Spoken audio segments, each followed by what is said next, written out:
नमस्कार। एक्वेरियस यानी कुंभ राशि में सुरेश गौड़ ट्रिपल पैरों से। तो आज हम एक्वेरियस यानी कुंभ राशि की 72 आवर्स करंट फीलिंग वाली जनरल लव रीडिंग करेंगे। ये जनरल होने के कारण आप पर मैच हो भी सकती है, नहीं भी हो सकती। जिस पर जितनी मैच होती प्लीज़ आप एक्सेप्ट कर सकते हैं। सनसाइन, मूनसाइन या नाम राशि जिसे भी चाहें आप इसे देख सकते हैं। ये अगले 4 से 5 दिन के लिए वैलिड होगी और जब जब से भी आप ये रीडिंग देखेंगे 72 आवर्स उसके अगले 4-5 दिन में जब भी आप ये रीडिंग देखेंगे तो उसके 72 आवर्स तक ये रीडिंग वैलिड होगी। तो इसमें सबसे पहले देखेंगे हम एक्वेरियस जो आपके पर्सन है उनकी फीलिंग्स क्या है आपके लिए। फिर देखेंगे कि आपकी फीलिंग्स क्या हैं और आपके पर्सन आपके लिए क्या एक्शन लेंगे या इस रिश्ते के लिए क्या एक्शन लेंगे और इस सिचुएशन की गाइडेंस क्या रहेगी एक्वेरियस पर्सन के लिए। तो एक्वेरियस आपके पर्सन की current feelings. 6 of pentacles, 2 of pentacles, the world. तो एक्वेरियस जो आपके पर्सन हैं अभी इस रिश्ते में कन्फ्यूज़न में है, जिग जैग कर रहे हैं, जगलिंग फेज में है। वो अप एंड डाउन रिश्ता हो रहा है, बैलेंस नहीं बन पा रहा है, स्टेबिलिटी नहीं आ रही है। तो कहीं ना कहीं हो सकता है कि इस रिश्ते में जो वो महसूस कर रहे हैं उनको लगता है कि पैसे को लेकर भी शायद इस रिश्ते में प्रॉब्लम रही है। उसकी वजह से भी एक दूसरे को अपने इक्वल ना मानना या फिर दोनों तरफ बैलेंस ना बनना, स्टेबिलिटी ना होना, तो इस तरह की पोजीशन रही है। तो वो सोच रहे हैं कि उन्हें अभी अपने ये पैसे प्रॉपर्टी के लिए, यानी कि पैसा, प्रॉपर्टी, जॉब, बिजनेस, करियर, उन चीज़ों पर स्टेबल करना चाहिए, उन पर फोकस करना चाहिए ताकि जो equal give and take of energy नहीं बन पा रही है पैसे प्रॉपर्टी में तो वो बन जाए। और दूसरी तरफ उनको लग रहा है कि अगर सारी चीज़ों को भुलाते हुए जो रिश्ता अदर में लटका हुआ है, जो क्रॉस मार्ग पर है, अगर नए सिरे से इस रिश्ते को शुरू कर लिया जाता है, नया चैप्टर, नया अध्याय शुरू किया जाता है ऑनेस्टी, ईमानदारी और लॉयल्टी के साथ, करेज, हिम्मत और साहस के साथ, तो धीरे धीरे करके ये रिश्ता आगे बढ़ सकता है। तो अभी वो जगल कर रहे हैं, उन्हें नहीं समझ आ रहा है कि अभी उन्हें इस रिश्ते में बैलेंस लाना चाहिए या पैसे प्रॉपर्टी के लिए फॉरेन में अगर वो जाना चाहते हैं या फिर दूसरे स्टेट में या फिर पैसे प्रॉपर्टी में पैसा इन्वेस्ट करना चाहते हैं या जगल करना चाहते हैं या वहाँ स्टेबल होना चाहते हैं। तो इस तरह की प्रॉब्लम इस रिश्ते में इस उनके जो आपके पर्सन हैं वो महसूस कर रहे हैं। अभी उन्हें स्टेबिलिटी इस चीज़ में नहीं मिल रही है। तो अभी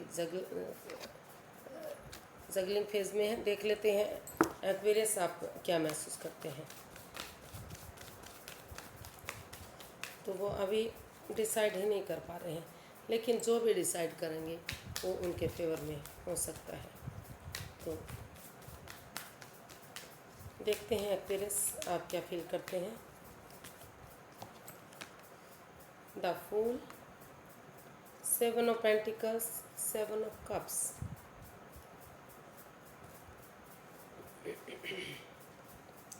तो एक्वेरियस आपको महसूस हो रहा है कि जो रिश्ता आपके पास हो सकता है कि लाइफ में और बहुत सारे भी ऑप्शन हों और रिश्ते भी आते हों, तो आप कंफ्यूज्ड हैं, परेशान हैं, लेकिन आप सोच रहे हैं कि रुक कर, ठहर कर, सोच विचार करके कि हो सकता है कि दूसरा रिश्ता जो आ रहा है वो उसमें और भी कन्फ्यूज़न हो और भी परेशानी, दिक्कत हो।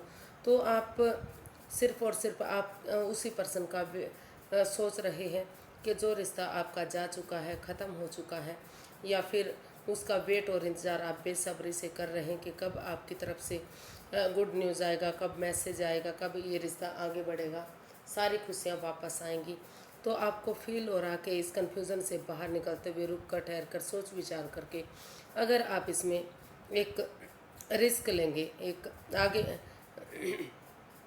जंप ना लगाते हुए एक बिगिनिंग, एक शुरुआत करेंगे, तो जो ये रिश्ता रुक चुका है, जो ना तो इधर हो रहा है ना तो उधर हो रहा है, हो सकता है कि दोनों तरफ से ही इस रिश्ते में प्रॉब्लम है।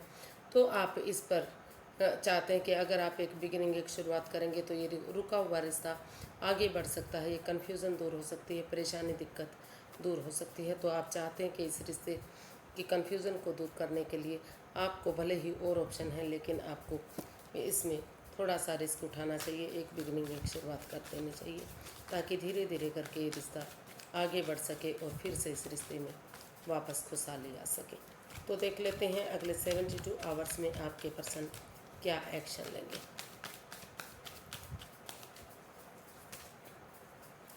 एक्वेरियस के पर्सन क्या एक्शन लेने वाले हैं।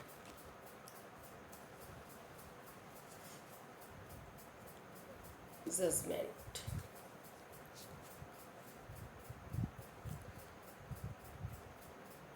तो एक्वेरियस, अभी आपके पर्सन इस रिश्ते में अपनी तरफ से कोई एक्शन लेते दिखाई नहीं दे रहे हैं।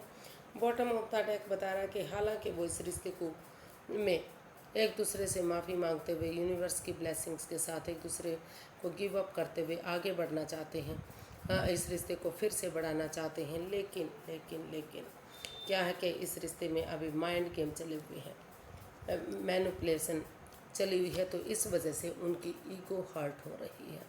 तो अपनी ईगो को वो हर्ट नहीं करना चाहते और वो महसूस कर रहे हैं कि इस रिश्ते में over thinking, over control, over stress है। तो वो जो रिश्ता रुक चुका है, थम चुका है, वो महसूस कर रहे हैं कि अभी वो सिर्फ और सिर्फ अभी वेट करेंगे, इंतज़ार करेंगे कि कब ये माइंड गेम ख़त्म होंगे, कब जो ईगो फाइट्स चली हुई है, जो ड्रामा चला हुआ है, जो जिस वजह से रिश्ते में कन्फ्यूज़न है, ओवर थिंकिंग है, तो कब वो सारी चीज़ें ख़त्म होंगी और कब उनके पर्सन इस रिश्ते में आगे बढ़ेंगे। और जो बेसब्री से ये इंतज़ार हो रहा है, बेकरारी है, बेचैनी है, हो सकता है कि दोनों तरफ से ही ये कन्फ्यूज़न, ये दिक्कत रही है। और अगर जो पैसे प्रॉपर्टी के लिए है, या फिर या तो वो खुद इस चीज़ के लिए लालची बने हुए हैं, या तो हो सकता है कि उनके जो पर्सन है वो इस चीज़ के लिए लालची हैं कि उनके पास ये चीज़ है, हमारे पास ये चीज़ नहीं है, हमारे पास भी ये चीज़ होनी चाहिए, प्रॉपर्टी, गाड़ी, पैसा, सब कुछ। अगर उनके पास बड़ी गाड़ी है तो हमारे पास क्यों नहीं है, फॉर एग्ज़ाम्पल ये चीज़ें आपको बता रहे हैं। तो इस वजह से वो चीज़ों को अपने से चिपकाए हुए हैं, रिलीज़ नहीं करना चाहते हैं।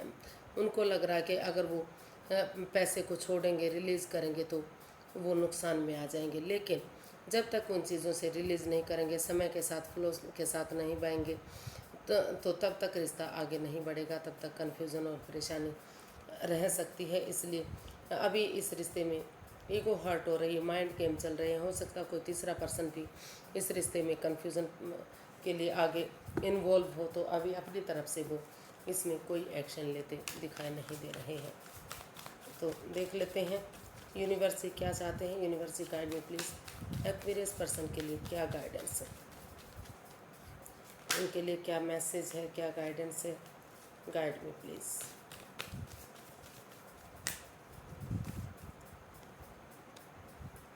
Ten of pentacles, page of cups and page of pentacles.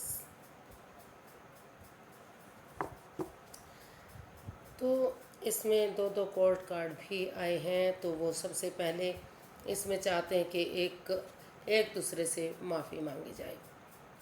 एक दूसरे से माफ़ी मांगते हुए इस रिश्ते में वो चाहते हैं कि परिवार और फैमिली का अगर वो सपोर्ट लेंगे, उनकी मदद लेंगे, अगर पैसे प्रॉपर्टी के लिए इस रिश्ते में परेशानी है, दिक्कत है, तो यहाँ कहीं ना कहीं पैतृक संपत्ति भी मिलती दिखाई दे रही है। वो अबंडेंस, अगर इस रिश्ते में सोच समझकर एक बिगिनिंग, एक शुरुआत की जाती है, नए सिरे से आगे बढ़ते हैं, परिवार और फैमिली का सपोर्ट लेते हैं, उनका आशीर्वाद लेते हैं, मदद लेते हैं, तो धीरे धीरे करके जो है इस घर बनना, घर बसना, स्टेबिलिटी, खुशहाली, नेम और फेम, सारी चीज़ें इस रिश्ते में होंगी और काफ़ी खुशहाली मिलेगी, सुख समृद्धि इस रिश्ते में आएगी, प्रॉस्पेरिटी, सुख समृद्धि, खुशहाली, नेम और फेम, एक फैमिली, एक परिवार, ये रिश्ता बन सकता है।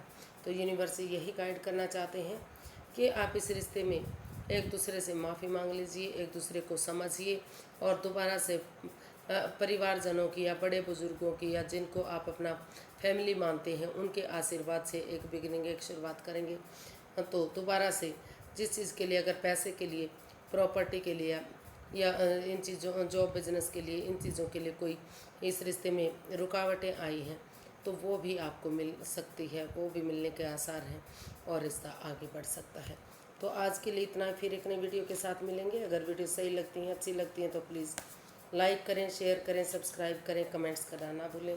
इससे मोटिवेशन मिलता है, हेल्प मिलती है और वीडियो बनाने में काफ़ी मदद मिलती है, सहयोग मिलता है।